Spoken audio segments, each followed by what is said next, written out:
خواجہ صاحب، محمد بن سلمان امریکہ گئے اور امریکی دورے کے دوران دو تین چیزوں کی بڑے عرصے سے انالیسز کے طور پر ہمارے سامنے آتی ہیں. اب وہ پبلکلی بھی ٹرمپ نے کہہ دیا کہ F-35 ان کو دیں گے. امریکہ کی طرف سے دباؤ یہ تھا کہ سعودی عرب ابراہم ایکارڈ کا حصہ بنے. سعودی عرب کا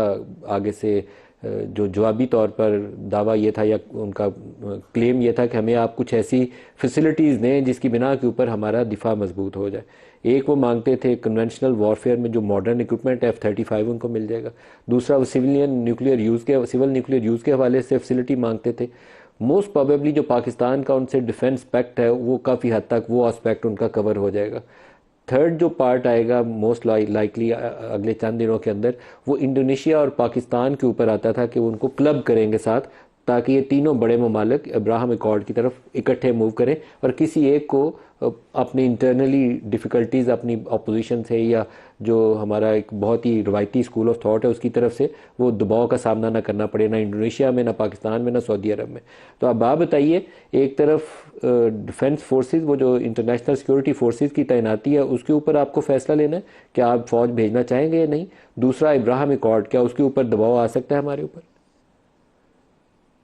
دیکھیں، جہاں تک سیکورٹی فورس کا حصہ بننا جو ہے وہ میں سمجھتا ہوں کہ پاکستان کو بننا چاہیے. پاکستان کی وہاں پہ موجودگی جو ہے کسی نہ کسی صورت میں یا کسی نہ کسی اینگل سے جو ہے فلسطینیوں کو تحفظ جو ہے، ہمارا ایک جذباتی تعلق جو ہے، ایک ہمارا جو اسٹیٹڈ سٹینڈ ہے اس ایشو کے اوپر پاکستانی حکومت کا، وزیر اعظم جس طرح کلیئر کٹ جو ہے اس کے اوپر بیان دے چکے ہوئے ہیں، تو ان کو پارٹیسپیٹ ہمیں کرنا چاہیے اس فورس کے اندر. ہمارے بھائی ہیں وہاں پہ، ان کا انٹرسٹ واچ کرنے کے لیے اگر کوئی ایک 8 یا 7 یا 6 یا 10 ملکوں کی بنتی ہے، اس میں پاکستان کی موجودگی جو ہے فلسطینیوں کے، غزہ کے جو ہمارے بھائی بہن ہیں ان کا واچ کرنے والا انٹرسٹ جو ہے جذباتی نقطہ نگاہ سے بھی جو ہے وہ بھی ایک ہونا چاہیے، پاکستان کی پریزنس ہونی چاہیے. ایک تو یہ بات ہوگی. دوسرا، ابراہیم ایکارڈ کا جو ہے میں سمجھتا ہوں کہ پاکستان کے بالکل قطعی طور پہ کوئی یہ کنسیڈر نہیں ہو رہا کہ ہم نے اس میں جانا ہے،